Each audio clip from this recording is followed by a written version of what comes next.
7 जून 2023 की सुबह लगभग 5:30 बजे के आसपास का वक्त रहा था। एक लड़का एक दरवाजे को लगातार पीट रहा था, खटखटा रहा था, खुलवाने के लिए आवाज लगा रहा था। अभी लोग पूरी तरह से जगे भी नहीं थे, कुछ लोग जाग चुके थे तो अपने खेतों की तरफ जा रहे थे। इसी बीच में जब उस लड़के ने बार बार दरवाजे को खटखटाना शुरू किया है तो एक शकीला खातून नाम की एक महिला दरवाजा खोलती है, और जैसे ही दरवाजा खोलकर उसने अपनी आंखों से उस लड़के को देखा, देखते ही वो बेहोश होकर जमीन पर गिर जाती है। उसका बेहोश होना था, वो लड़का बड़ा परेशान हो जाता है, उस महिला को जगाने के लिए बार बार कोशिशें कर रहा था। यह आवाज घर के अंदर तक पहुंच जाती है। घर के जो एक और सदस्य होता है, इसका नाम याकूब अंसारी होता है, वो भी इस बात को सुनने के बाद, इन आवाजों को सुनने के बाद मौके पर आता है। और जैसे ही उसने उस लड़के को, यानी कि जो अभी दरवाजा खटखटा रहा था, उसे देखा और अपनी पत्नी को बेहोशी की हालत में देखा, तो वो जोर जोर से चीखने लगता है, चिल्लाने लगता है। बस उसकी चीखों को, उसकी चिल्लाने की आवाजों को आसपास के लोगों ने भी सुन लिया। अब देखते ही देखते 20 से 30 मिनट के अंतराल में पूरा गांव यहां पर इकट्ठा हो जाता है। दरअसल जैसे गांव वाले इकट्ठा होते हैं, कुछ लोगों ने वीडियो बनाना शुरू कर दिया, और वीडियो बनाने के बाद सोशल मीडिया पर उसको वायरल कर देते हैं। दरअसल वायरल करने के बाद आखिरकार वो लड़का बार बार अपनी मां को देख रहा था, क्योंकि वो उसकी बेटा है, वो उसका बाप था जो चिल्ला रहा था। और वो एक बात कह रहा था कि अंगूरी दिखाई नहीं दे रही है, मुझे अंगूरी को देखना है, मेरे बेटे कहाँ हैं, उनको देखना है। वो अपनी पत्नी को के देखने के लिए बात कर रहा है, अपने 2 बच्चों के देखने के लिए बात कर रहा है। माँ को ये सुध बुध खो बैठी थी, उसे पता ही नहीं था कि आखिरकार ये चल क्या रहा है। वो असल में कुछ महीने पहले, करीब 7 महीने पहले वो मर चुका था।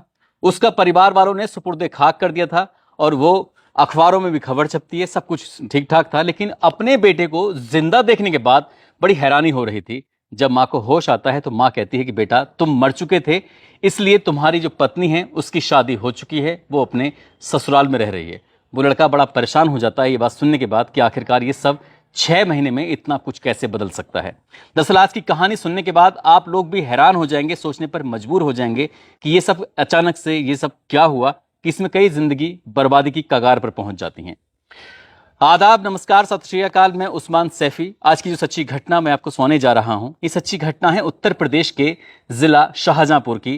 दरअसल अयोध्या से चलकर नई दिल्ली जाने वाली नई दिल्ली एक्सप्रेस 14205, ये एक्सप्रेस रेलगाड़ी होती है। 16 दिसंबर 2022 की रात लगभग 11:30 बजे के आसपास का वक्त था। जो जर्नल कोच है, जर्नल कोच के डी में बहुत सारी भीड़ हो रही थी, और इसी बीच में एक महिला ने अचानक ही अपने जो बैग होता है, जो उसका पर्स था, उस पर्स पर अपने मोबाइल को जैसे ही निकालने की कोशिश की तो उसका मोबाइल गायब था। बस मोबाइल गायब होना था कि उस महिला ने जोर जोर से चीखना शुरू कर दिया कि मेरा मोबाइल चोरी कर लिया किसी ने। उसमें बहुत ज्यादा भीड़ भाड़ थी। जब उसने महिला ने लगातार चीखना शुरू किया है तो एक लड़का, जिसकी उम्र लगभग 22 साल के आसपास रही होगी, उस लड़के ने इधर उधर बचने की जब कोशिश की है तो आसपास के जो मुसाफिर थे, यात्री थे, उन्हें लगता है कि शायद यही चोर है।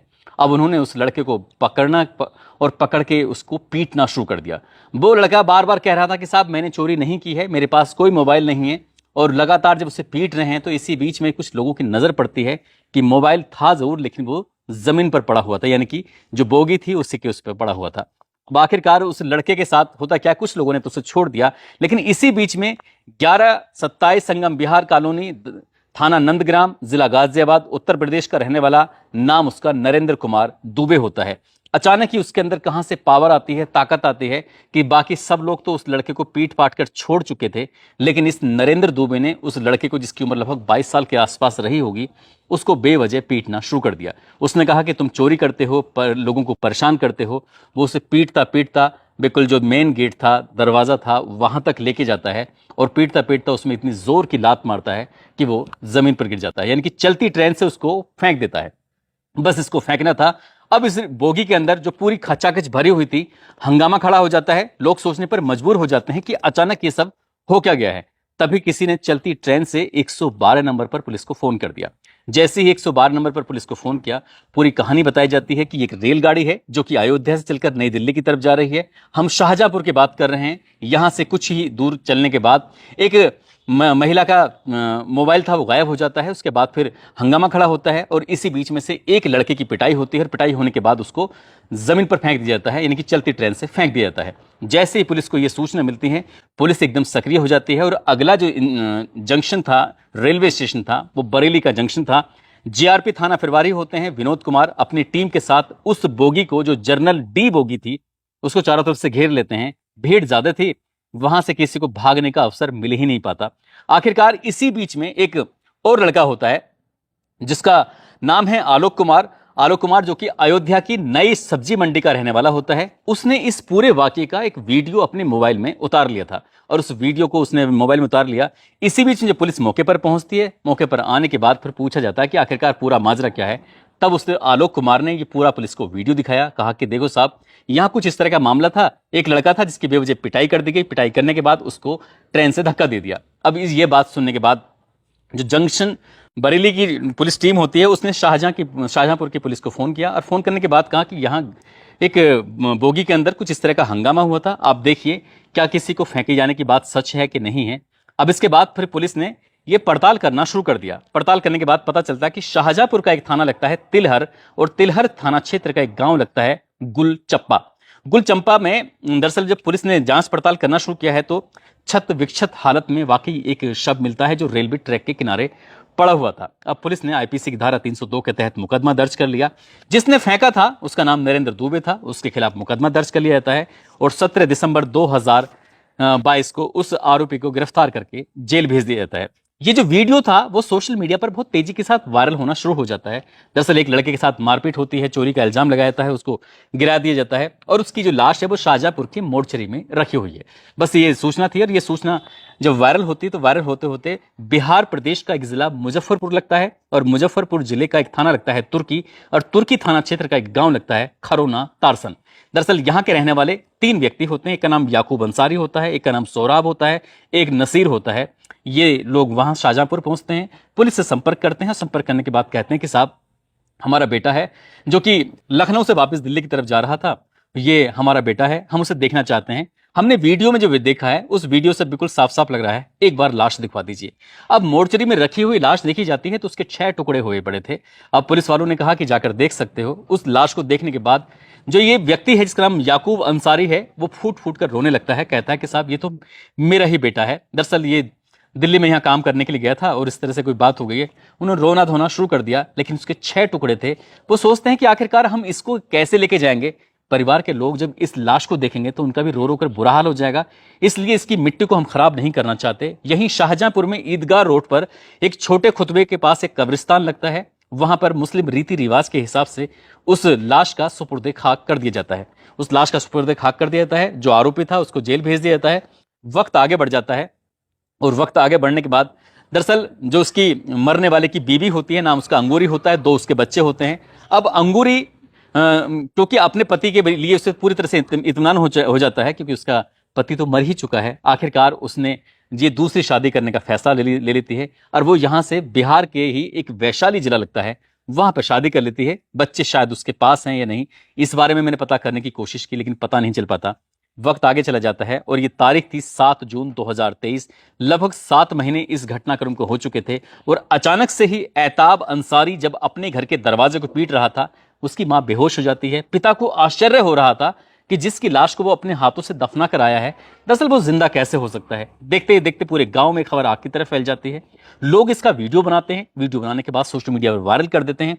वायरल होते होते उत्तर प्रदेश के शाहजहांपुर के उस थाने में पहुंच जाती है वीडियो, जिस थाने का ये पूरा मैटर होता है। पुलिस आती है, उस लड़के को अपने हिरासत में लिया जाता है और हिरासत में लेने के बाद उससे पूछा जाता है कि जब तुम मर चुके थे तो जिंदा कैसे हुए। उसने कहा कि साहब, मैं खाने कमाने के लिए यानी कि सिलाई कढ़ाई का काम करने के लिए दिल्ली चला गया था, लेकिन दिल्ली जब पहुंचा था तो मेरा वहां काम चल नहीं रहा था, मैं बहुत ज्यादा परेशान हो जाता हूं। इधर तो 2 बच्चे, बीबी, उसका खर्चा कैसे उठाऊं, इसलिए मैंने सोचा कि कहीं और निकल जाता हूं। वो खाने कमाने के लिए गुजरात चला जाता है और अगले 6 महीने तक पूरे परिवार से कोई संपर्क नहीं करता, क्योंकि उसका जो काम था वो अच्छे से चल नहीं रहा था। जितना कमाता था बस उतना अपने लिए ही कमाता था, अपने लिए ही खाता था। जब उसका काम चलना बिल्कुल पूरी तरह से बंद हो जाता है तब वो सब कुछ छोड़ छाड़ कर वापस अपने घर बिहार के मुजफ्फरपुर के तुर्की थाना क्षेत्र के गांव में पहुंच जाता है, जिसका नाम है खरोना तारसन। जब वहां जाता है, वहां जाने के बाद वो पूरी कहानी पुलिस को, परिवार वालों को, बाकी सब लोगों को बताई जाती है। तो ये बात पहुंचते पहुंचते शाहजहांपुर की उस जेल में पहुंच जाती है जहां पर नरेंद्र दुबे गिरफ्तार करके उसको जेल भेज देता। वो लगभग 2.5 साल तक जेल में रहता है। अब कानून का कुछ तिगड़मबाजी, जैसे आप समझ सकते हैं, तिगड़मबाजी चलाई जाती है। वकील अपनी तरफ से कुछ दांव पेच खेले जाते हैं और जब ये अदालत में बात पहुंचती है तो 4 जून 2025 को जज साहब ये कहने के लिए मजबूर हो जाते हैं कि हम इसको इस आरोप से दोष मुक्त कर रहे हैं, क्योंकि जिस व्यक्ति के मरने का आरोप लगाया गया था, दरअसल उसने खुद आकर गवाही दी है कि मैं जिंदा हूं, मैं नरेंद्र को नहीं जानता, मैं उस ट्रेन में सफर नहीं कर रहा था, मेरा उससे कोई लेना देना नहीं है। पुलिस उससे यानी कि न्यायालय उसको दोष मुक्त जरूर कर देता है, लेकिन एक क्वेश्चन मार्क जरूर छोड़ देता है कि वो मरने वाला कौन था। उस मरने वाले का तो कोई पता ही नहीं चल पाया कि वो मरने वाला कौन था, लाश किसकी थी, वो कहां से आ रहा था, कहां जा रहा था, उसके परिवार वाले कौन हैं कौन नहीं है। तमाम तरह के सवाल थे। इन सवालों का जवाब मीडिया भी ढूंढता रहा, जितने लोग इस कहानी के बारे में जान रहे थे वो भी ढूंढते रहे, मैंने भी ढूंढने की कोशिश की, लेकिन उसका कहीं भी कोई पता नहीं चल पाया। यदि आप में से कोई इस कहानी को जो उस कोई किसी परिवार में कोई ऐसा लड़का गायब हो और वो सुन रहा हो, क्योंकि अदालत ने यह भी कहा है कि अगर परिवार ने आकर मुकदमा दर्ज कराया तो उस लड़के पर वैसे ही मुकदमा चलेगा हत्या का जैसे चल रहा था, लेकिन अगर कोई मुकदमा दर्ज नहीं कराएगा तो हम उसे कैसे आरोप सिद्ध उस पर करेंगे, क्या करेंगे, क्योंकि ये कानून है, इसको लचीला जो कहा जाता है इसलिए तो कहा जाता है। दोस्तों, इस पूरे घटनाक्रम को सुनाने का उद्देश्य किसी को परेशान करना नहीं है, किसी का दिल दुखाना नहीं है, बल्कि आपको जागरूक करना है, आपको सचेत करना है, आपको बताना है कि इस पूरी कहानी में पुलिस की बड़े स्तर पर लापरवाही रही थी, और उससे ज्यादा लापरवाही जो जिसने शिनाख्त की थी, 3 लोग जो आए थे मुजफ्फरपुर से, उनकी भी बड़ी गलती रही थी कि आखिरकार बिना डीएनए रिपोर्ट के ही पुलिस ने कैसे ये मान लिया कि मरने वाला उनका बेटा ही था। बिना जांच पड़ताल किए पुलिस ने भी, क्योंकि आसानी से पकी पकाई पुलिस को खीर मिल जाती है, पुलिस खुश हो जाती है, और वाकई इसमें बड़ी छीछालेदर होती है पुलिस की। अगर पुलिस ने ईमानदार से काम किया होता या अभी भी ईमानदार से काम कर सके तो कम से कम उस लड़के के जिसको चोरी का इल्जाम लगाकर, क्योंकि महिला का मोबाइल तो जमीन पर ही गिरा हुआ था, वहां पड़ा हुआ था, उसने चोरी की थी या नहीं की थी ये भी कुछ नहीं पता, लेकिन उसे बेवजह मार दिया गया। यदि मारना ही था तो कानून अपनी सजा देता। मारने वाली जो भीड़ थी, काश उसे बचाने की कोशिश करते और पुलिस के हवाले कर देते तो उस रात मौत नहीं होती, यानी कि हत्या नहीं होती। दोस्तों, जाते जाते आकृति कुमारी हैं, उनका भाई हिमांशु पासवान हैं, ये जुड़वा हैं जो कि मधुबनी के रहने वाले हैं। आज इनका जन्मदिन है, इनको जन्मदिन की ढेरों सारी शुभकामनाएं। और साथ ही लोकेश गहलोत जो कि हैदराबाद से हैं, भूमिका लखीमपुर खीरी से हैं, सरमिन कोलकाता से हैं, अंकिता कुमारी गोरखपुर से हैं, नैन्सी निषाद रामगढ़ से हैं, रूपा साहू और अवधेश कुमार सुल्तानपुर से हैं। आज इन सभी का जन्मदिन है, इन सभी को जन्मदिन की ढेरों सारी शुभकामनाएं, बहुत बहुत मुबारकबाद। और मेरठ के रहने वाले सोनू कुमार हैं, उनकी पत्नी रिंकी कश्यप हैं, आज इनकी शादी की सालगिरह है, इनको शादी की सालगिरह की बहुत बहुत शुभकामनाएं, बहुत बहुत मुबारकबाद। कुछ लोगों ने नाम लेने की अपील की है, जिसमें महेंद्र सिंह, आलोक कुमार, इंदु शर्मा, नरगिस, रोहित केशव, नदीम अहमद, चंपा लाल, पुरोहित, आफ्ताब खान, जिया, सुमित वर्मा, शिवम त्यागी, डॉक्टर सुरेश, अब्दुल रऊफ अंसारी, रमन कुमार, कृष्णा देव, पंकज गौर, विकास कुमार। आप सब लोग अपना ख्याल रखें, सुरक्षित रहें। जय हिंद, जय भारत।